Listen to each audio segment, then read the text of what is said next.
चल रहा है, जिसमें फ्लावरिंग प्लांट का development of male reproductive organ, development of female reproductive organ, दोनों का अध्ययन हुआ। अब हम फीमेल रिप्रोडक्टिव ऑर्गन में डेवलपमेंट ऑफ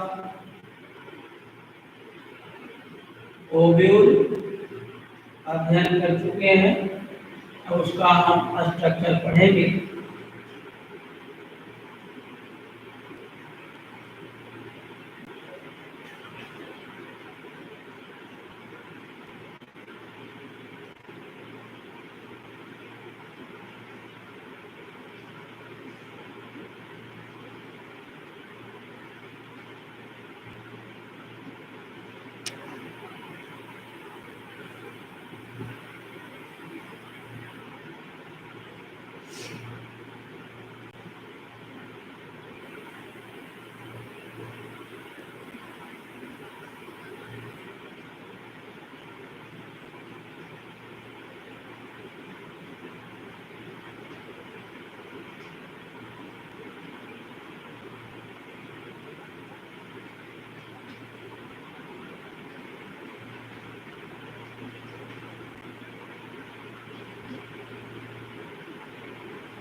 फ्लावरिंग प्लांट में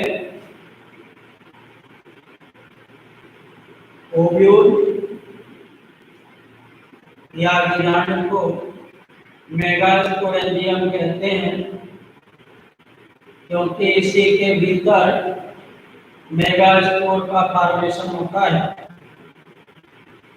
यहाँ पर हम देखेंगे ओव्यूल की संरचना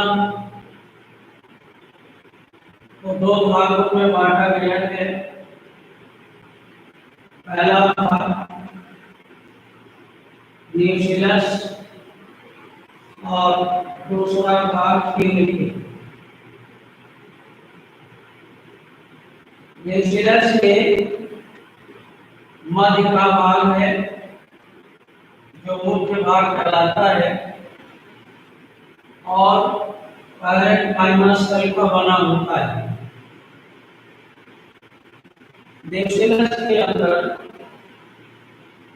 7 कोशिकाओं से बनी तीन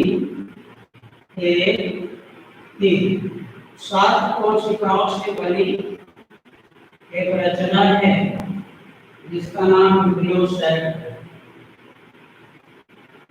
एम्ब्रियोसाइट में एंटीबॉडी सेल की संख्या 3, सेकेंडरी न्यूक्लियस की संख्या 1,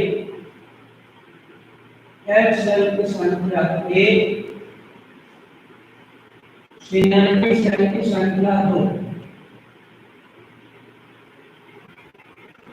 इस तरह से ये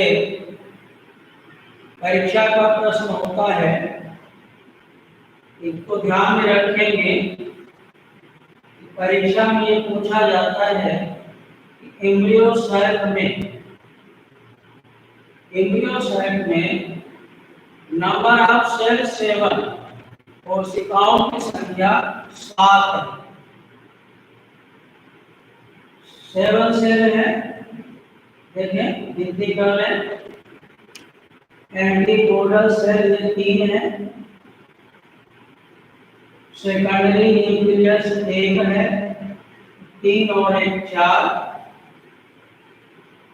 एग सेल की संख्या 1 है 5 और सिनेप्टिक सेल की संख्या 2 है। इस तरह सेल की संख्या ध्यान रखेंगे, अलग से क्वेश्चन नोट करेंगे कि एम्ब्रियोसाइट में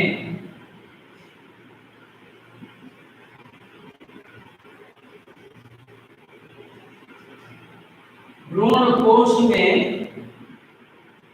एम्ब्रियोसाइट की हिंदी है, भ्रूण कोश में कोशिकाओं की संख्या 7 होती है और केंद्रक की संख्या 8 होती है।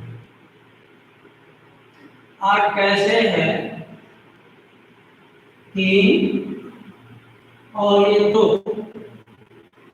ये डिप्लॉयड होता है। ये हो गया 3 और 2 5, 1 6 7 8। नंबर ऑफ सेल 7, लेकिन नंबर ऑफ न्यूक्लियस 8। ये रचना एम्ब्रियोसाइट या भ्रूण कोश कहलाती है। भ्रूण कोश न्यूक्लियस के अंदर बंद होता है और न्यूक्लियस के ऊपर ये 2 आवरण पाए जाते हैं। बाहरी आवरण को आउटर इंटीग्यूमेंट और भीतरी आवरण को इनर इंटीग्यूमेंट। आगे चलकर ये बीज आवरण का निर्माण करते हैं। बीज के ऊपर जो छिलका होता है बीज के ऊपर, उसका निर्माण इनके द्वारा होता है। तो ध्यान रखना है इसके द्वारा भविष्य में क्या बनता है। ये दोनों आवरण नहीं होते हैं, उसे माइक्रोफाइल हिंदी में मुख कहा जाता है और इसके ऊपर का वेश भाग आधार भाग ये चलाजा कहलाता है। ये ध्यान रखना है कि ओव्यूल की रचना को, ये 5 नंबर का प्रश्न है, ओव्यूल की संरचना में पहले हम को लिखेंगे, रचना परिभाषा लिखेंगे, परिभाषा लिखी है स्ट्रक्चर ऑफ ओव्यूल गिलैंड या मेगास्पोरेंजियम,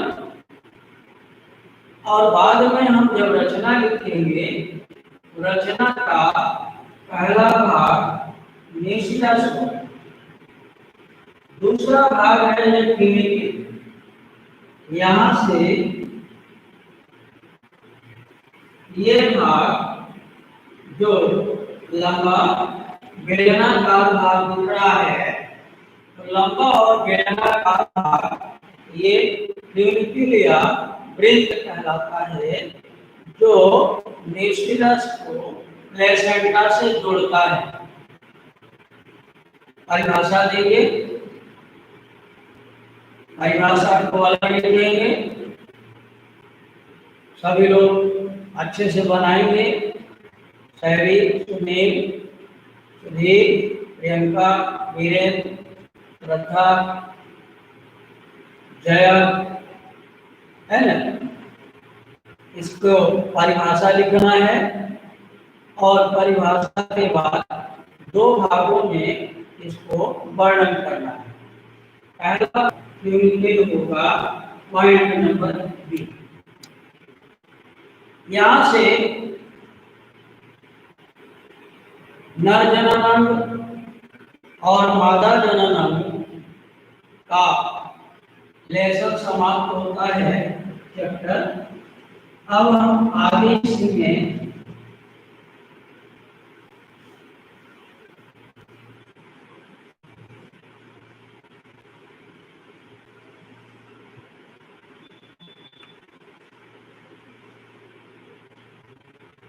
अब आगे प्रश्न है, 3 प्रश्न लिखेंगे, क्वेश्चन अपने आप में लिख ले,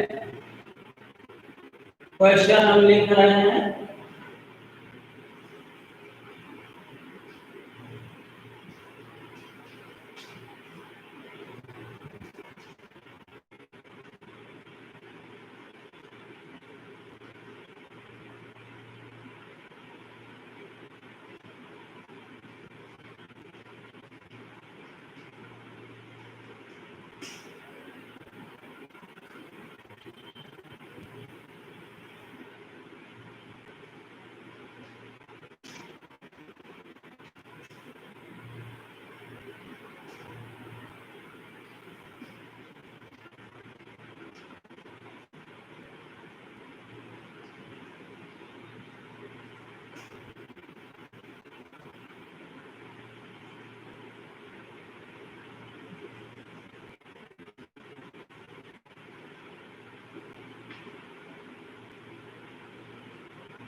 ये प्रश्न नोट कर ले।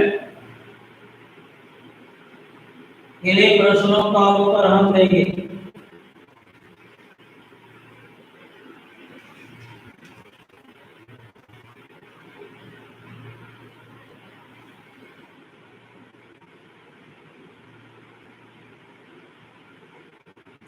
परागण क्या है, कितने प्रकार का होगा? स्वपरागण क्या है? शर्तें, लाभ और हानि। परपरागण क्या है? शर्तें, लाभ एवं हानि। और स्वपरागण और परपरागण में कम से कम 5 अंतर। प्रश्न नोट कर लेंगे। मोहित Tiwari, good afternoon.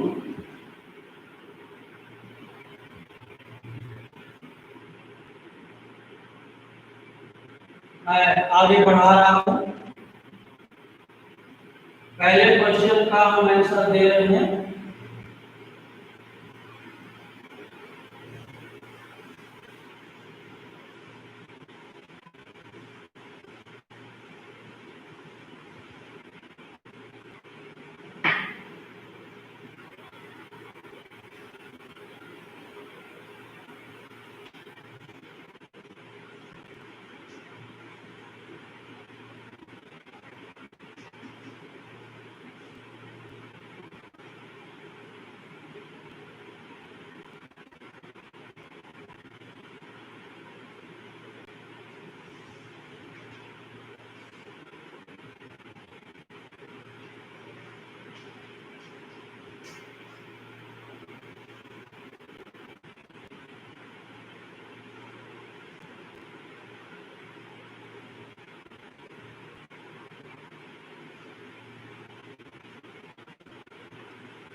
Chapter second,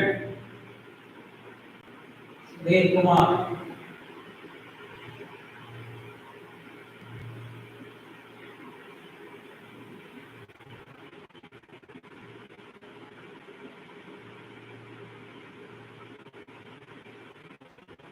ये हमारा प्रश्न है।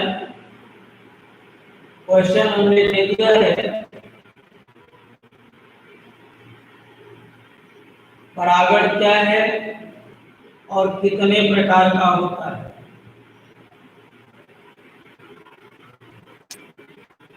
दूसरा लेसन है ये, और काफी कीमती लेसन है। यहाँ से कोई कोई प्रश्न परीक्षा में पूछा जाता है,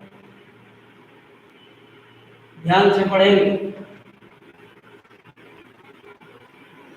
एंथर से पोलन ग्रेन का स्टिग्मा पर पहुंचना। फिर से सुनेंगे। एंथर से पोलन ग्रेन का स्टिग्मा पर पहुंचने की क्रिया परागण कहलाती है। परागण में जब पराग कण बन जाते हैं, पराग कण परिपक्व हो जाते हैं, तो पराग कोष कट जाता है, और पराग कोष कटने पर पराग कोष फट जाता है और पराग कण बाहर आ जाते हैं। पराग कण जब बाहर आ जाते हैं तो हवा के माध्यम से, जल के माध्यम से या कीट के माध्यम से एंथर से वे स्टिग्मा पर पहुंचते हैं।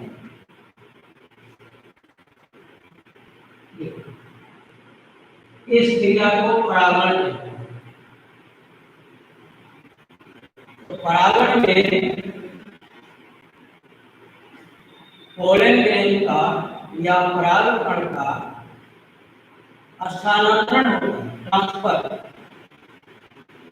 एंथर से और स्टिग्मा पर पहुंचता है। अब दो प्रकार का परागण, स्वपरागण और परागण। यदि पोलन ग्रेन का ट्रांसफर उसी स्टिग्मा में हो जाए, सेम फ्लावर, या तो पुष्प एक हो या पौधा एक हो। यहाँ देखेंगे कि परागकण यहाँ से निकल करके और ये परागकण निकल के स्टिग्मा पर पहुंच रहा है।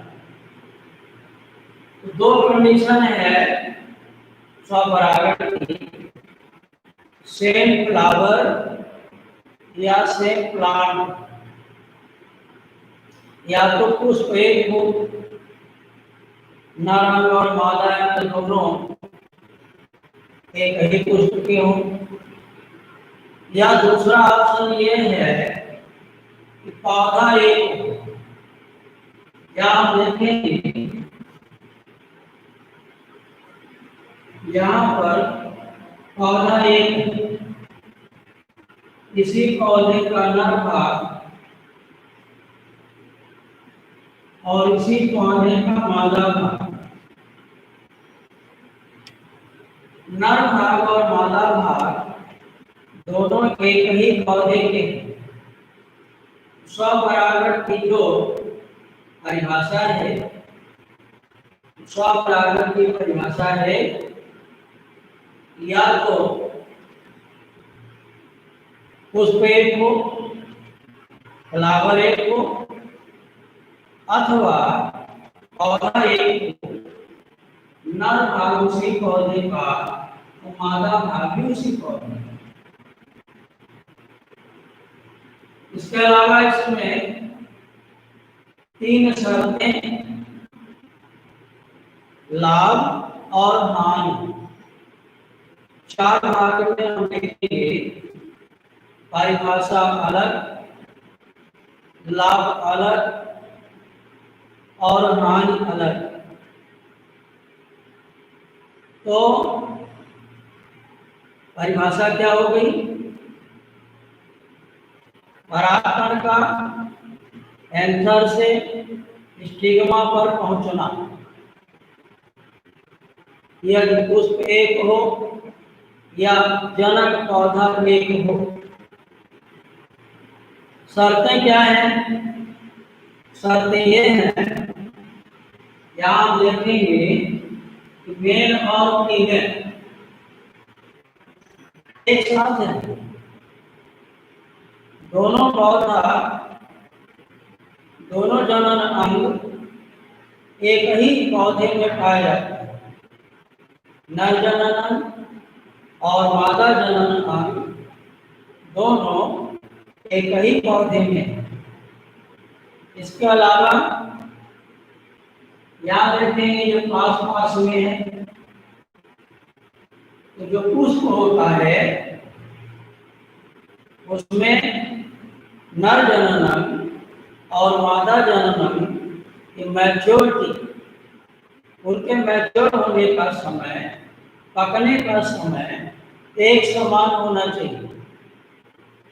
अगर पकने के समय में अंतराल हो गया, जैसे एक इस हफ्ते पक रहा है और एक अगले हफ्ते पक रहा है, दोनों की मैच्योरिटी का टाइम अलग अलग है। ऐसी कंडीशन में, ऐसी स्थिति में स्वपरागण नहीं होगा। तो स्वपरागण होने के लिए दूसरी कंडीशन है कि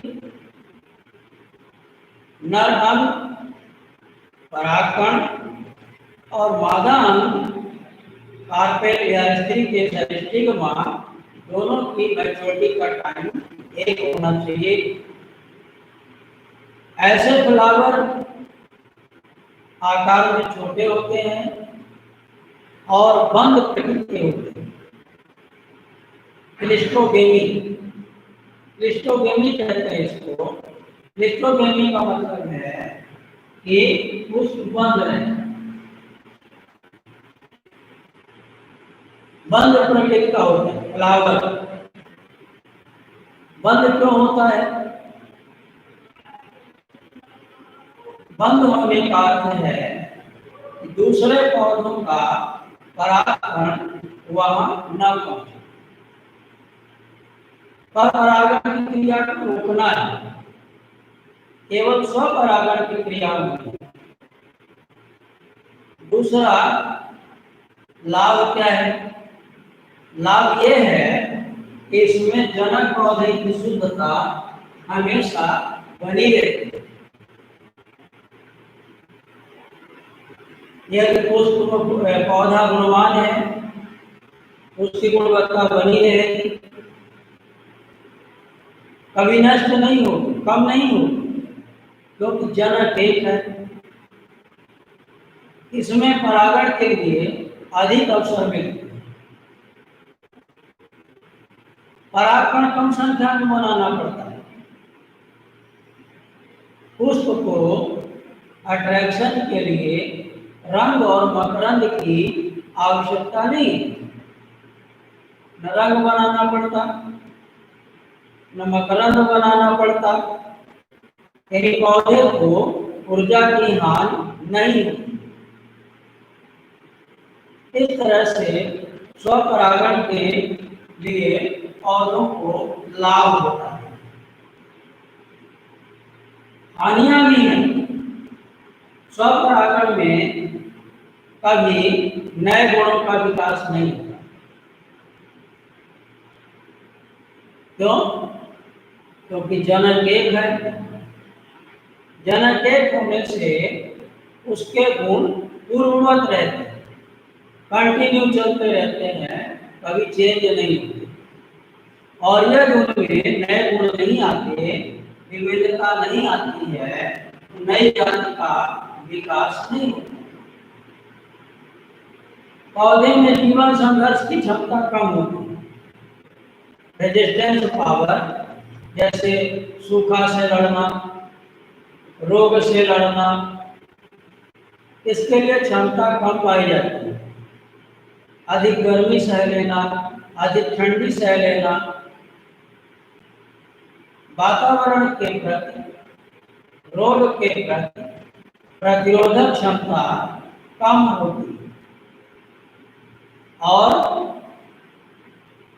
इसमें आने वाली पीढ़ी हमेशा कमजोर होती जाती है। ये जो संतान पौधा बनता है वो दुर्बल और कमजोर होता जाता है, अंत में उसकी उत्पादन क्षमता घटती चली जाती है। इस तरह से स्वपरागण को हम 4 भागों में देखेंगे।